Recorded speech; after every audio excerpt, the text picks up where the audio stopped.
Yes, yes, yes. Hello, everybody. Welcome to Cyber Safety Net Stay Safe Online, episode 108. Why do you need a PCI Self Assessment? My name is Anthony Germanos. I hold the QIR, or Qualified Integrator and Reseller Certificate from PCI, the Payment Card Industry Security Standards Council.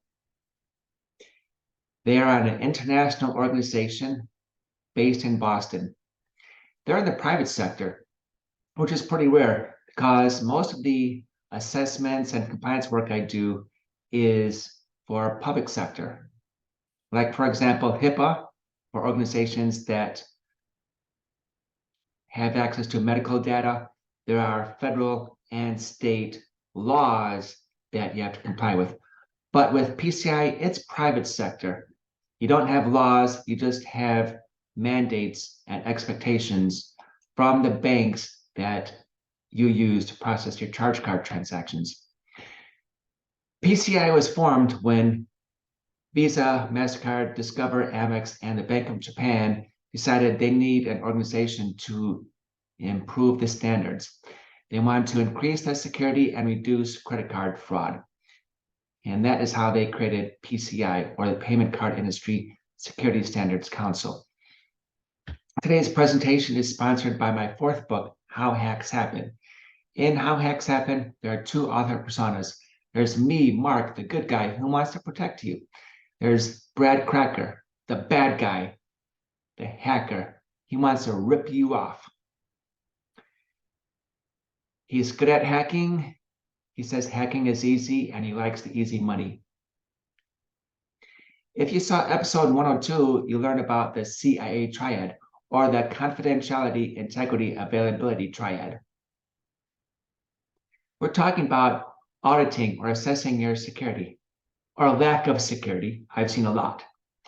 Therefore, I think we are in the confidentiality domain, because we want to see how weak or strong your security is. I'd say yes on confidentiality. You're accepting credit card numbers from clients either over the phone or on the website or in person.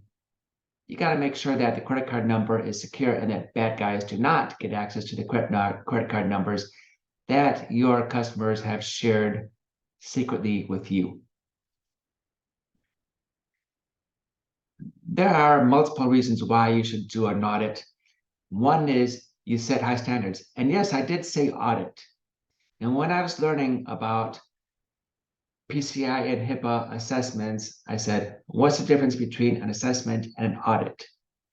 And the difference is a lot of people think audit in terms of an IRS audit or a workers' comp audit, whereas an assessment is a little bit different. It's not as aggressive. You don't have an aggressive timeline. Instead, you'll see in a few minutes that you can set your own timeline for remediating the vulnerabilities. Assessment, audit, the words are almost interchangeable. With your PCI assessment, we set high standards because there's a template that you follow that was written by professionals who are in the security business. You find weaknesses in your security, and you can schedule the remediations on your budget and on your timeline. One of the issues I usually find when I do the first assessment is that there's no network diagram. Now, here's a network diagram for an assessment I did a few weeks ago, and I simplified this for today's presentation. In the upper right-hand corner, we have the internet connection, which in this case is a T-Mobile device. On the network, it looks like a router. For T-Mobile, it looks like a cell phone.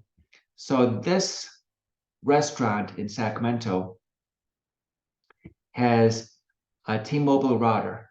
And this, believe it or not, was the cheapest option with the fastest speed for this site. Downstream from this router, we have a sonic wall firewall, which creates two networks. One is for the charge card terminals. The other is for all the other computers, the Windows computers. You need a business class firewall to segment your network. Your $99 Best Buy special will not get the job done. Creating a network diagram is something you have to do after you perform the PCI self-assessment. It comes up very early. Another requirement is that you have to segment your network. Here is the same diagram as the previous slide, except I put in the green circle to show the Sonic Wall is creating two networks, one for the charge cards, one for the Windows computers. And the general rationale for this is that when people are doing their web surfing and email on their Windows computer, they could end up getting ransomware on the network. Keep that confined to the Windows computers. Keep that away from the charge card terminals. Remember, the charge card terminals are the terminals where you are processing credit card numbers. When you get toward the end of the assessment, you document or summarize your vulnerabilities, and then you plot out an honest plan to remediate them.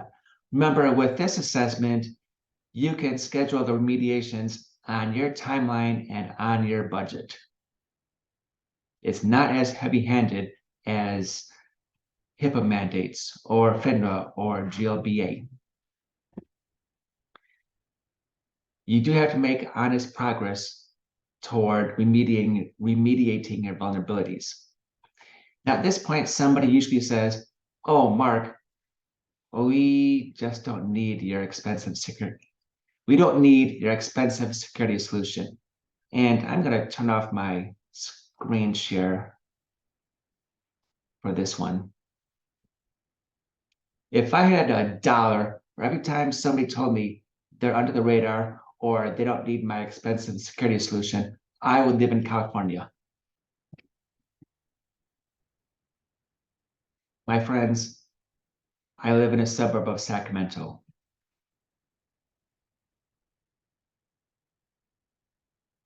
Now back to the show. The law of averages will eventually catch up with you. Let's suppose you drive fast, you speed every day on the highway.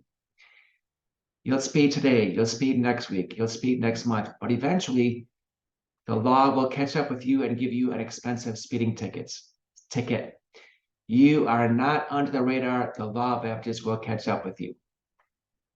Regulations and best practices also have a magical way of trickling down. Maybe you're using a computer right now where you don't have administrative access. You can't install and uninstall software at will. Well, that was initially way up at the enterprise level. Then it trickled down to small business, and it has become a best practice for all computer users, no matter how large the organization where you work is. And last, the PCI assessment is a professional tool for you to assess your security or lack of security. I've seen a lot. You don't have to reinvent the wheel. You can download these assessments. They're free PDFs, or you can bring in somebody who does them a lot.